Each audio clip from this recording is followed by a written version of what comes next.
your time this morning. We'll get some questions thrown at you, and then we'll cut you loose. First of all, what are your thoughts on how things are going so far? Well, there's been some great wrestling. It's always Olympic trials. There's a bunch of excitement and hype, and there's always great matchups and big surprises. And I think we've seen all of that. I think there's at several weight classes the matchups and the wrestling has lived up to its billing. There's been a lot of excitement from top to bottom, really. Are there any weight classes that particularly stand out to you that are living up to that excitement or exceeding expectation? Well, I'd say 57 is just a really deep, uniquely deep. I mean, they're all deep weights, and to the credit of our RTCs and college programs and what's being done every day, there's just created a lot more depth in our country. But 57 kilo, it's just been shootout after shootout. Literally every match is, there's a lot of credentials on the mat, but more than the credentials, the actual wrestling has just really been exciting. Of course, 65 is the same thing. It's an extremely deep and talented weight, and there's been some big matchups, and you're seeing some guys emerge that are just quality guys, have had a lot of skill, and guys that are wrestling with a determination that and confidence that we haven't seen in a while, and it's pretty exciting and impressive. And I would say 86 kilo, we've seen the same thing in some matchups, right? There's some new faces, not really new faces, but new faces to the weight class, right? So Gabe Dean coming back out of retirement, Bo Nickel moving down from a 92 kilo world championship at the U23s, and both of those guys making some noise in some big matches, and the matchups that we'll see later today and through this morning session are going to continue, I believe, to be as exciting as we've seen. Is there any weight, any particular that has you amped the most? Not really. I try to remain, just kind of neutral about what we're going to see and just really analyze. I think, I'm a wrestling fan, of course, and so I love to see good wrestling and the potential matchups. Like the 74 matchup is going to be an epic matchup, right? I've done some homework, and I don't know that this is 100% true, but I'm pretty certain that when those two athletes step on the mat this evening, Jordan Burroughs and Kyle Dake, it will be the most credentialed wrestling match ever wrestled on U.S. soil, and especially for a U.S. team. So 10 total world medals, 7 gold medals, a pretty epic and historic matchup. And so, of course, that has everybody wondering and watching, and I've worked with both guys, and I have great respect and love both of them. And I do think it's going to be pretty amazing, but mostly I'm watching to see how the wrestling's going. And from a performance standpoint, we're analyzing the athletes that are emerging and what it looks like for our team from now until we get to Tokyo. Kyle Klingman from Track Wrestling would like to ask you a couple questions. Kyle, the floor is yours. Bill, first of all, love the shirt and jacket. Looks great. So you're looking sharp there at the Olympic trials. Thanks, Jaden Kyle. Cox situation. Can you give us an update on Jaden and where the arbitration process is right now?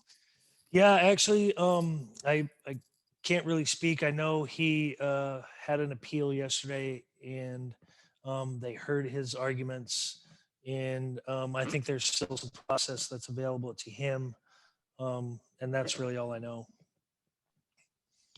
Can you explain, just for people who may not know, what happened? Like, can you just give us a Cliff Notes version?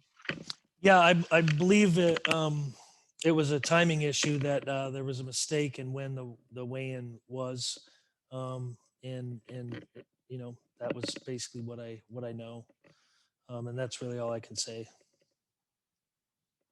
Kyle, any others at this point? Yeah, Keep going. Just as far as the process right now, do you feel like this is a good process to select the team? I think one of the things you wanted to do is keep the bracket small so it didn't get out of control. Do you feel like that was a good process going into the Olympic trials? Yeah, I think your process, there's a lot of, besides picking ultimately the best guy, the best athlete in in each weight category, it should refine and identify who the best competitor is. And in some aspects, that we prioritize, I guess. And so there's a proven performer aspect that we've believe is important to our process.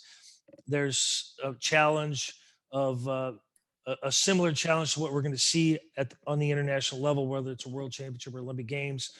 Olympic Games being a much smaller bracket, this time around there'll be essentially 16 athletes in a weight category, as compared to at a World Championships where you can have unlimited, almost unlimited, right? 40, 50, 60 athletes in a bracket. So where you can wrestle 5 or 6 matches at a World Championships and Olympic Games this year, it's likely to win a gold medal. You'll have 4 matches in a 2-day format.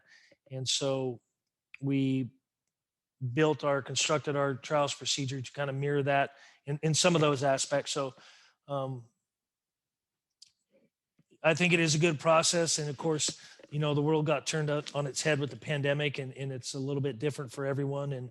And we had to stick with a process that we were partially through at that point as far as qualification into the trials. And but I think the athletes have done a really good job overcoming circumstances and making the best of it. And I think that's what we're seeing out here. If you could please, let's look ahead to the next couple of months. What do we do from here, and where do we go from here for you? And once you get your team? Yeah. So of course we'll have several training camps throughout the year. We're basically we're 104 days. Tomorrow we'll be 104 days from when the Team USA leaves to head to Tokyo. And so a series of camps and preparation, training that we'll be going through. We do have on the men's freestyle side, we have 65 kilo yet to qualify. That competition will be in Sofia, Bulgaria, May 6th through 9. So most likely we'll take the Olympic trials champion to that event to qualify our weight for the games, and hopefully get that done there and knock it out. And then we'll be looking, to prepare. We have a competition in the end of May that we're looking at as a tune-up, Pan American Championships. There's also a Poland ranking event. There's a couple of things on the schedule that once all of our athletes are identified, we'll tailor our general plan specifically to each one of those athletes and their strengths and needs. And then we'll move forward there. But yeah, I think we have a really good plan. And of course, I think we're going to have a great bunch of athletes to work with. So that's where we're at. I'm going to open it up if there are any other questions for Coach Bill Zadick. Kyle's got it. Doesn't got another one. Yeah, if I could. Yep. If I could. Bill, the 2021 World Championships are after the Olympics. How does that change your training cycle and what you do going forward? Yeah, it's really interesting dynamic. And great question is with the 6 weights that compete in Tokyo, we've created a trials procedure. Of course, we're going to focus a ton of energy and effort into that, and feel like, really that's our ultimate goal. But Oslo is really important too. And so we do have a trials procedure for Oslo. It will happen in September. There will be a trials September 3 through 5. I think our events team is still working on a site to run that competition. It will decide the 4 world championship weights that don't compete in the Olympics. And then any of the Olympians who medal, they will have the option to compete in Oslo. If they decide, they can declare that they intend to compete. If they don't win a medal, they'll have to go back and wrestle off for the spot. So it kind of reopens the process. There'll be a last chance qualifier in the latter part of July, and then we'll re-gear up and get ready to go to Oslo. But you know, the main focus right now is getting our job done in Tokyo, getting that weight qualified and winning 6 medals in men's freestyle. And then we'll make an adjustment, take a little rest period and re-gear up for Oslo. One last question for you before we cut you loose here, Coach.